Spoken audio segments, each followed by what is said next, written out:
हाँ, तो अब हुआ क्या, क्या बात कर रहे थे तुम्हें, ध्यान दो सभी लोग। अब हम लोग एक पेन 5 रुपए की बेच रहे हैं, ठीक है। तो मैं देखा अगर 40% कैपेसिटी बना रहा हूं माल, अगर 40% कैपेसिटी में मैं माल अगर बना रहा हूं, तो मैं ध्यान दो,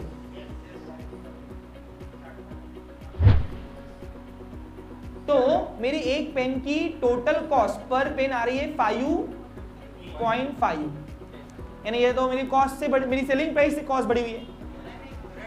अब बताओ सेलिंग प्राइस ही कम है कॉस्ट से, तो टोटल सेल भी टोटल कॉस्ट से कम ही आएगी ना। अब यहाँ पे टोटल कॉस्ट अगर मैं कंप्यूट करता हूँ तो कितना आएगा बताओ, तो 1200 प्लस 1000 2200, तो 2200 रुपए ये टोटल कॉस्ट आएंगी। अब एक पेन 5 की बेच रहा हूँ, बनाया कितना माल, तो बिकेगी भी कितनी 400, तो 400 इंटू 5 कितना हो रहा, इन्हें सेल आ रहा है हाथ में 2000 रुपए का, और मेरा वो फैक्ट्री का खर्चा ही लग रहा है 2200 रुपए, क्या पड़ता मेरे को। यानी ये है हमारी रेड लाइन, क्या है हमारी ये रिस्क लॉस, रिस्क फैक्टर। अब हुआ क्या, मैं खड़ा हूं जनवरी में, प्रिडिक्ट किसको कर रहा हूं, मई महीने को, हाँ ध्यान दो। अब मैं अगर मैं 50% कैपेसिटी में जाऊं, तो सेलिंग प्राइस मैं तय करता हूं कोई प्रोडक्ट की, नहीं मार्केट तय करता है। तो यहां भी तो 5 रुपए की बेचूंगा ना मैं। अब यहां पे 5 रुपए की मैं बेच रहा हूं, लेकिन मेरा जो खर्चा आ रहा है वो भी पर पेन को 5 रुपए आ रहा है, यानी मुद्दल। अब 5 रुपए की पेन बेच रहा हूं, 5 रुपए खर्चा आ रहा है, no profit, BEP, BEP, BEP है ना, break even point, no profit. अब तुम्हें ध्यान दो, तो यानी इसका मतलब क्या है, इसका मतलब ये है, इसका मतलब ये है कि अब एक पेन 5 रुपए की बेच रहा हूं, तो 500 यूनिट, 500 पेने कितने बेचूंगा, तो सेल्स आया 2500, और इसका अगर प्लस करूं मैं तो टोटल कॉस्ट भी आ रहा है 2500, यानी मुद्दल रेट, यानी 50% में मुद्दल कमाऊंगा। फिर मैं 60% में जाऊं, तो एक पेन मेरे को पड़ रही है, एक पेन बेचूंगा 5 की ईच, लेकिन ये सेलिंग प्राइस में ना बढ़ा सकता ना कम करता, ये मार्केट तय करता। अब बाकी कंपनियां 5 की पेन बेच रहे हैं, मैं दे रहा हूँ 6 की दूंगा, तो मेरी कोई पेन लेगा क्या, ऑफ कोर्स। और दुकानदार रखेंगे नहीं, मुझे क्यों, क्योंकि 6 रुपए तो वो लेके नहीं आता, 10 रुपए लेके आता, वो 1 रुपया सिक्का कौन देगा, चिल्लर विल्लर है कोई नहीं था ना, इसलिए 5 रुपए राउंड अप। तो अब लेकिन यहाँ मेरी पर पेन को कॉस्ट आ रहा है 4 रुपए 67, यानी यहाँ पे मुझे कुछ तो पैसा बचेगा। अब एक पेन यदि मैं 5 की बेच रहा हूँ, तो 600 पेन कितने की बेचूंगा मैं, क्योंकि 60% कैपेसिटी में बनाऊंगा ही 600 टन माल, यूनिट पेन, तो बेचूंगा भी 600 यूनिट, मैक्सिमम 600 यूनिट बेचूंगा, तो कितने का बिकेगा वो, सेल आ रहा 3000 का, लेकिन ये इसको जोड़ूं 1800 प्लस 1000, तो टोटल कॉस्ट आ रही है 28, 200 रुपए यहाँ पे कुल मिला के बचेंगे। समझा आपको क्लियर। लेकिन मैं अगर 70% कैपेसिटी में माल ना रहा हूं, तो मेरी एक पेन की कॉस्टिंग आ रही है 4 रुपीज 43 पैसा, क्या समझा, प्लस किया ही है, और बेच रहा हूं मैं एक पेन 5 रुपए की, तो ऐसे की टोटल कॉस्ट कितनी आ रही है मेरी, 2100 प्लस 1000 3100। लेकिन मेरा सेल बढ़ेगा ना, क्योंकि एक पेन यदि 5 की बेच रहा हूं मैं, तो 700 यूनिट कितने की बेचूंगा, 3500 रुपए, यानी यहाँ बच रहे 400 रुपए। यहाँ ये कैसे आया, 3 से ना को 6, एक पेन 5 की बेच रहा हूँ, तो 600 यूनिट मैं कितने की बेचूंगा, 3000 की। यानी अगर मुझे जनवरी महीने में मैं बैठा और मैंने मई महीने को फोरकास्ट कर दिया, अब वो मई महीने की मीटिंग हो रही है, मई महीने की मीटिंग प्रोविजन हो रही है कि प्रोडक्शन करना है।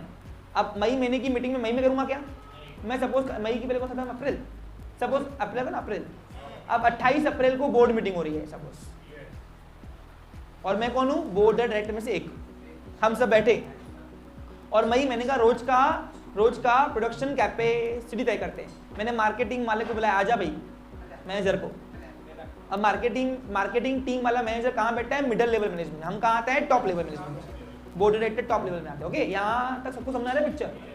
अब अप्रैल मई महीने में आया और बोलता, मैंने पूछा भाई कितना बेच के देगा माल, बता, मार्केटिंग और सेल्स टीम वाले को बोला मैंने, तो बोला सर 500 यूनिट्स। मतलब बस, बोला हाँ सर, वैसे तो 400 का ही डिमांड है, मैं मैक्सिमम आपका 500 तक लेके जाऊंगा। मैंने बोला जा कैंसल, नहीं उसको नहीं बोला नया, जब उसकी गलती है क्या, माल में दम नहीं रहेगा मेरे। तो मैंने बोला प्रोडक्शन बंद करो, अप्रैल महीने में प्रोडक्शन चाहिए ही नहीं मेरे को, तो फिर बाकी डायरेक्टर ने पूछा क्यों, मैंने ला लिया फ्लेक्सिबल बजट, ले लो, मैंने फ्लेक्सिबल बजट मई महीने का बना दिया है। मैंने उनको दिखा दिया, देखिए एक पेन आप 5 रुपए की बेच रहे हो, ये तो बड़ा तनी में, अब 50% कैपेसिटी में 2500 का अपना टोटल कॉस्ट आ रहा है और सेल भी 2500 ही आ रहा है, क्या होगा, नो प्रॉफिट। तो फिर हम नई नई स्ट्रेटेजी ढूंढेंगे।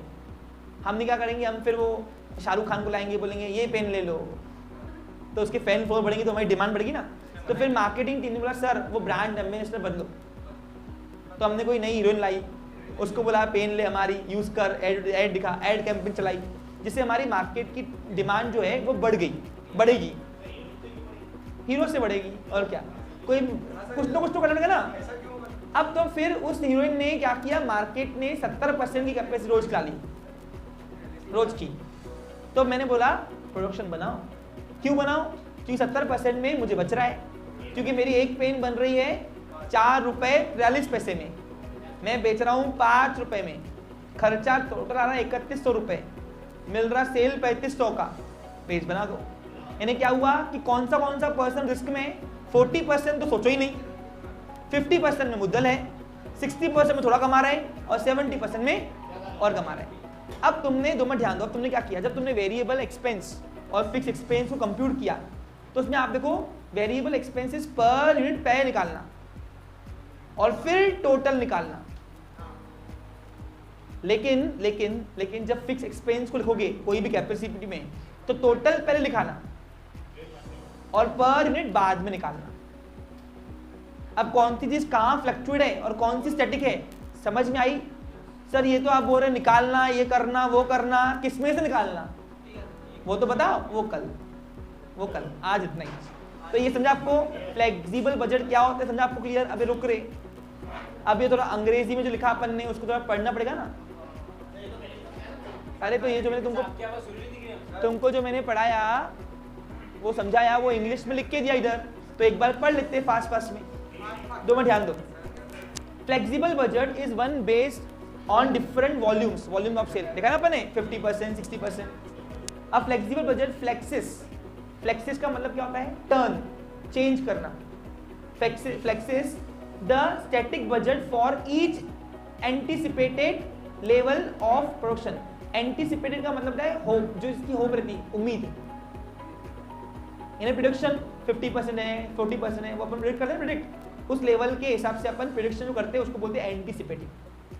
समझ आपको clear. This flexibility allow management to estimate, हम फ्यूचर की बात कर रहे हैं इसलिए एस्टिमेट की बात करें, अंदाजन, what the budgeted number would be look like at various level of sales. यदि मेरी सेल कौन से लेवल पे होंगी तो मुझे प्रोडक्शन भी उस लेवल करना पड़ेगा और प्रोडक्शन भी उस लेवल करना पड़ेगा, क्योंकि सेल के अकॉर्डिंग प्रोडक्शन होगा ना। सेल कम है, प्रोडक्शन बना दो ज्यादा, तो क्या होगा, डेड स्टॉक हो जाएगा, आम पे आ जाएगा माल। तो डिमांड बोले तो सेल, क्या होता है, डिमांड बोले तो सेल और सप्लाई बोले तो प्रोडक्शन। समझा आपको क्लियर, वही लिख के दिया उसने। A flexible budget is one of which is designed to change the relation to the level of activity। देखो ना, लेवल कम हुई तो खर्चा बढ़ रहा था और लेवल ज्यादा होती जा रही थी कैपेसिटी की, हमारी प्रोडक्शन कैपेसिटी, खर्चा भी अपना पर पेन पे कम होती जा रहा था। Attend, a flexible budget might be prepared for the various level of the activity, for example 50%, 60%, 80% और 100% capacity utilization। All costs are linked to the various level of activity by classifying them into fixed cost, variable cost and semi variable cost। जो मैंने आपको पूरा समझाया ना वो English में थोड़ा बहुत लिख के दिया है बस, ठीक है। तो बेसिक लेवल क्लियर है आपका। अब करना क्या अकाउंटिंग टर्म, वो कल अपन समझेंगे। ये क्यों करते हैं समझा आपको क्लियर, ताकि फ्यूचर की आने वाली लॉस को हम बचा के जा सके, क्योंकि मेरी कॉस्टिंग ही बढ़ गई तो क्या होगा मेरा। अब वो क्लास में भी हम कॉस्टिंग निकालते हैं, क्लास में तुम क्लास लगाते तो आपको बोलते ना बच्चे, भाई कोई टीचर आते हैं बोलते हमको पढ़ाओ, तो क्या बोलते कम से कम 10 बच्चे लाओ, ऐसे टीचर बोलती होंगी आपको कभी कभार। क्यों, क्योंकि उसको उतनी कॉस्टिंग में नहीं पड़ता होगा, क्योंकि उसकी जो फीस है इनकम, उसकी इनकम से तो उसका एक्सपेंस बनेगा, तो एटलीस्ट इनकम ज़्यादा चाहिए ना। अब थिएटर वाले होते हैं, थिएटर वाले भी आप देखो एक मूवी एक के लिए नहीं चलाएंगे, उनको कम से कम 10-15 लोग चाहिए फिर मुद्दा लाएगा। आप कभी थिएटर गए हो? नहीं, सुन ले, थिएटर में एक नंबर, मिनिमम नंबर के पर्सन चाहिए, नहीं तो वो शो कैंसिल कर देते हैं। आपको पता है? समझा आपको क्लियर? अगर वो शो उतने नंबर ऑफ, क्योंकि वो नंबर ऑफ पर्सन वो ऑलरेडी प्रिडिक्ट कर चुके कि ये मेरा बीईपी है, क्या है मेरा ये, यानी एटलीस्ट इतना आना चाहिए तब जाके मुद्दल रेट चलेंगे, नहीं तो उसके नीचे लॉस में कौन चलेगा अपना शो। समझा क्लियर? ऐसा है जो भी है। चलिए हैव अ नाइस डे, कल बाकी देखते हैं।